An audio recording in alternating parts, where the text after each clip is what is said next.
Namaste all of you. My name is Dr. Ritu Singh Rajput, Faculty of Agriculture and Veterinary Science.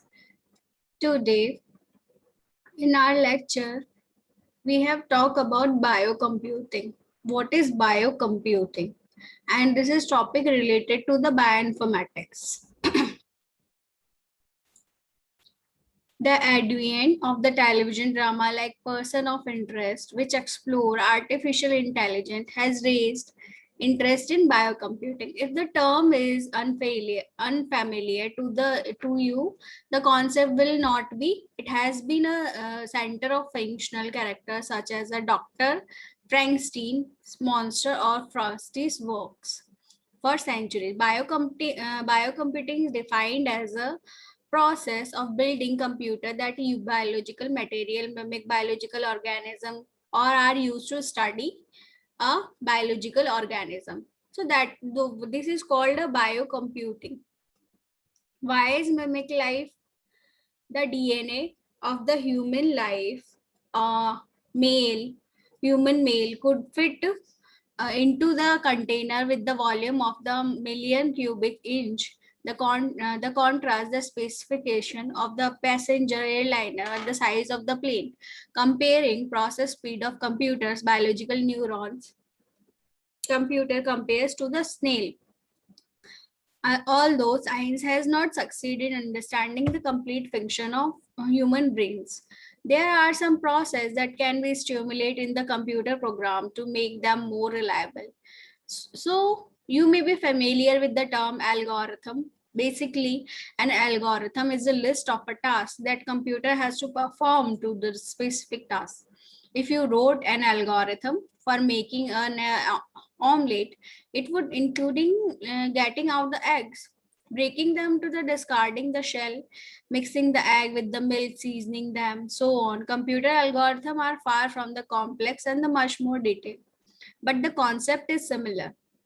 The problem is that the longer an algorithm is more lines it contains, the more chance there is for error. The Dr. Dobbs websites gives the example for algorithm with 10 million lines of code and halted the countdown for the space and shuttle mission because of the missing comma. How are computer systems similar to the biological organism? We will discuss here.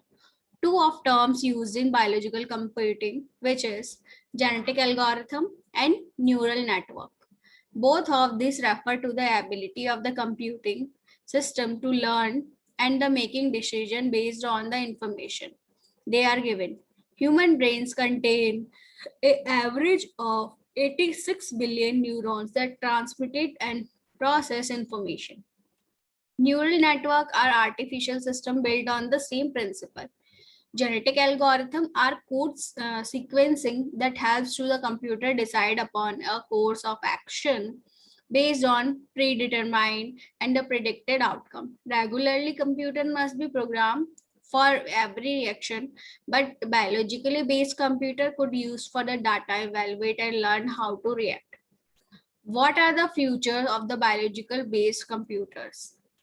Biological based computing, not just making a computer that resemble organic functioning, it also may involving using organic material to build the computer, such as a magnet making bacteria used in experiment in UK. As the machine become more sophisticated, they will be used in increasingly complicated tasks. For instance, many genetic diseases are the result of the faulty DNA. Like the missing comma is the space shuttle example, and the computer system that can be isolated the faulty code and can someday fix it. So this is a biocomputing, and these are the uses of the biocomputing. We have told you about the biocomputing, why we are using biocomputing, and how it will become from these things. So on, if we have talked about the exam point of view, the question will be arises, what is the biocomputing and why mimic life is important, and how are the computer systems similar to the biological organism? And next one is what are the future of biological based computer? You know all these things about the biocomputing. Thank you so much.